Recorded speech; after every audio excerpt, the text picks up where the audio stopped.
Film Life? Siguro nung na-hire ako.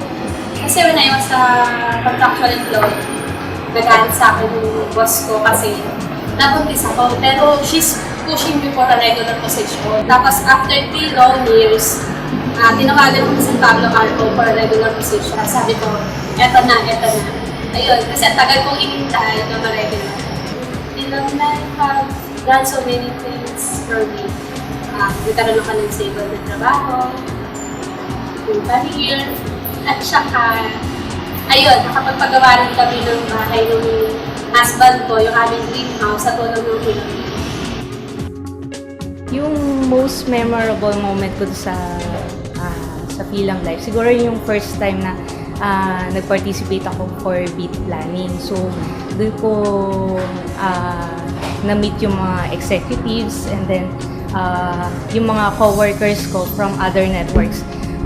Kasi yun yung first time ko na mamimit sila in personal kasi laging through phone lang kami nagkakausap. Yung nagkawa ng Film Life sa akin, actually, nagkaroon ako ng opportunity para makapag-aral uli, which is matagal ko nang pinapangarap before na nag-work ako. And then, nagkaroon rin ako ng opportunity to travel, hindi nga lang from Jolo to Sulu, pero from Calapan to Naga, nakapaglibot ako ng iba't ibang lugar from Film Life to Reliever Food.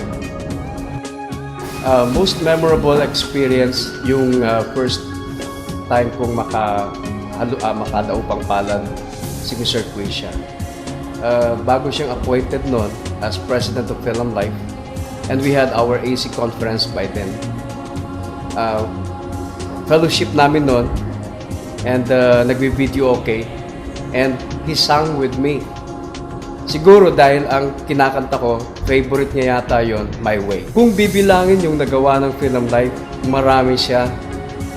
Pero kung banggitin ko lang ang dalawa, sa pinaka memorable sa pamilya ko, yung first genuine house na naipatayo namin sa San Pablo, which we really can call our own. And then the first brand new car that I had with Film Life.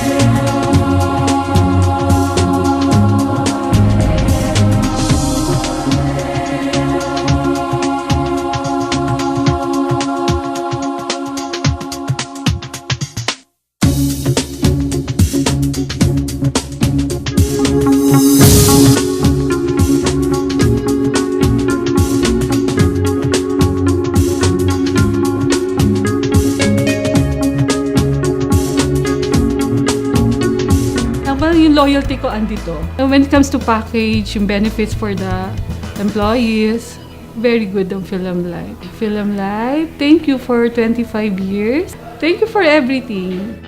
Maganda benefits kasi dito eh. Marami ka rin naman matutulungan. Yung pumirma ka sa isang papel, tapos sa ibang tao kailangan niya pala yun. Eh gagawin mo lang yun halimbawa, 2 minuto. Sa ibang tao yan, habang buhay na niyang napapakinabangan yung 2 minuto mo. My mom always told me na even though she's passed away already, sabi niya, mahalin mo ang trabaho mo. Basta mahalin mo ang Film Life.